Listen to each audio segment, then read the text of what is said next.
Assalamu alaikum, Sayyidi. Walaikum salam wa rahmatullah. Can you please explain the reason for the last Wednesday in the month of Safar for us not to go outside and what kalam happens on earth?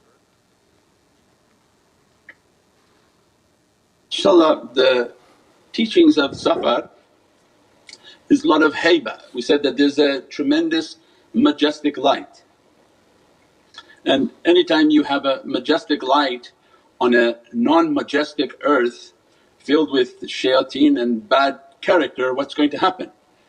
It causes a burning, causes a difficulty, causes an aggression. So similar to the full moon, the nights of the full moon there are immense lights emanating upon the earth, in which the people came up with expression called lunatic, lunation. Because of the tajalli of the luna, the moon, the energy was too strong for the inhabitants of earth and the bad actions they do. So imagine people are carrying all these negative creatures on their being just from their daily interaction, and these energies come and make everything agitated and aggravated. And they say crime goes up, aggression goes up, all these different difficulties go up. Why? On the full moon nights, because the energy and the emanation that reflecting upon the earth is too much for the inhabitants of earth whom their practices are not strong and maybe not good. So that's the teachings from energy. Safar is a hayba month, is a month of majestic might in which Allah is dressing immense lights. These immense lights begin to dress everyone, bless everybody to become from Ashab al-Kahf. InshaAllah. So for Ashab al-Kahf you can imagine what Allah described. Let me pull up the app because no, they don't have the Safar yet on there. Let's look on Safar. The 18 Nabi al-Rahmah and al-Fatah. So Allah going to open the secrets of Rahmah from Sayyidina Muhammad's 18th name Nabi al-Rahmah, Rasul al-Rahmah, and Allah's 18th Ismullah al-Fatah, the opening. So it means there's going to be an immense opening, and that's why the 18th surah, Surah al-Kahf is the cave. So these tajallis that are coming, this is a tajalli of hayba. Subhanal Alimul Hakim, glory be to the Lord who's all knowing and all wise. So alim, ilm and hikmah is coming down upon the servants because of the dress of hayba.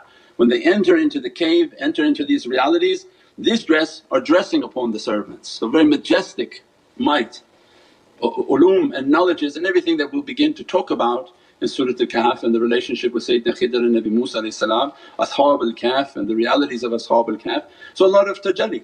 As a result of tajallis, a lot of difficulties begin to come because everybody's surrounded by not so many good things, not so many good actions. So when majestic lights come they tend to make a conflict with non-majestic energies is the best way to describe it. So Allah's grace and might begins to dress and begin to wash away all of the difficulties that people put upon themselves.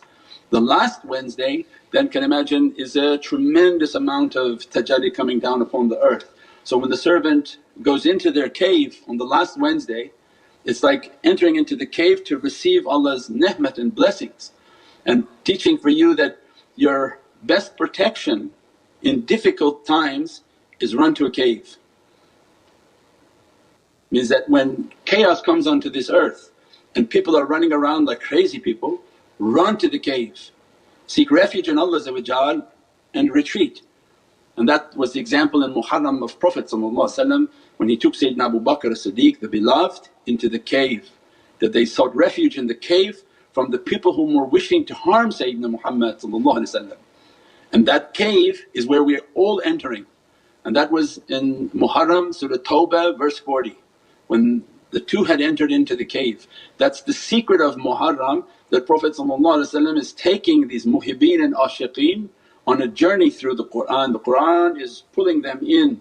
Through Tawbah verse 40 they entered into the cave.